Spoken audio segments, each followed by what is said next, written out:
Hello and welcome to Flamingo and Palm. I'm Hannah Curtis and I'm so happy you're here. Today we're going to talk about getting your subject to pop without making them glow. Let's get started.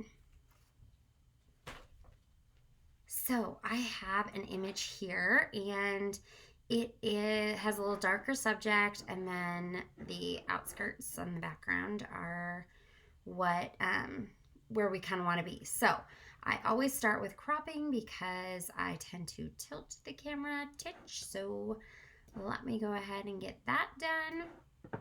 And then we will start. Oh, I don't want him right there. There we go.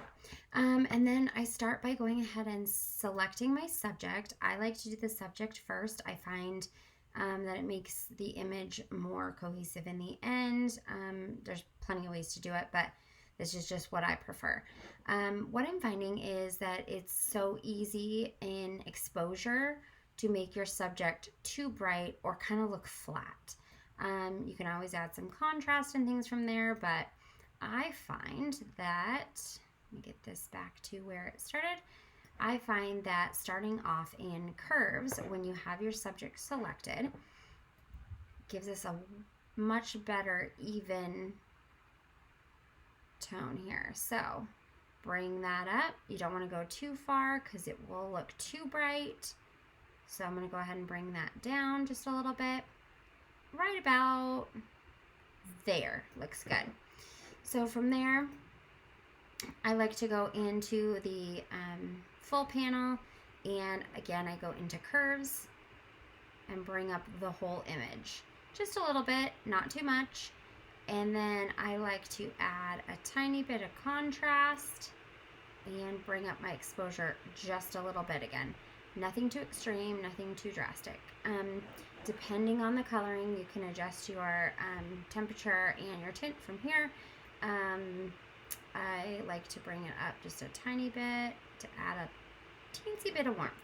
So from there, I will head on down to luminous. I like to add just a little bit of that as well in my images, and then go ahead and do some sharpening. I like to mask it so that it is just the outline there. So you can see, give them a little bit of a crisper look.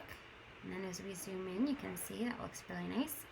And then in addition to that, I'm going to go ahead and pull down the red just a little bit. Okay, so there we go. And one thing to watch here is you can see it'd be easy for these highlights to blow out.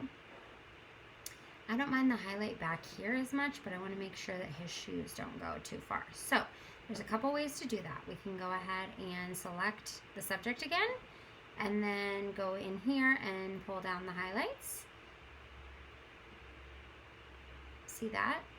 Not too drastic, but just a little bit. So we can do it that way, or you can go in and pull down the highlights on the entire image if that's what you prefer.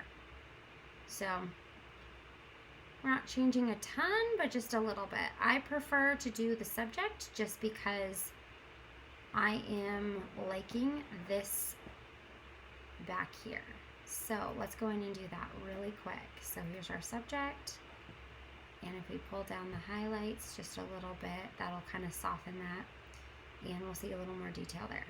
So there you go. That is the final image. If you have any questions, please reach out. You can email me, social media, or leave a comment below. Thank you so much and have a great day.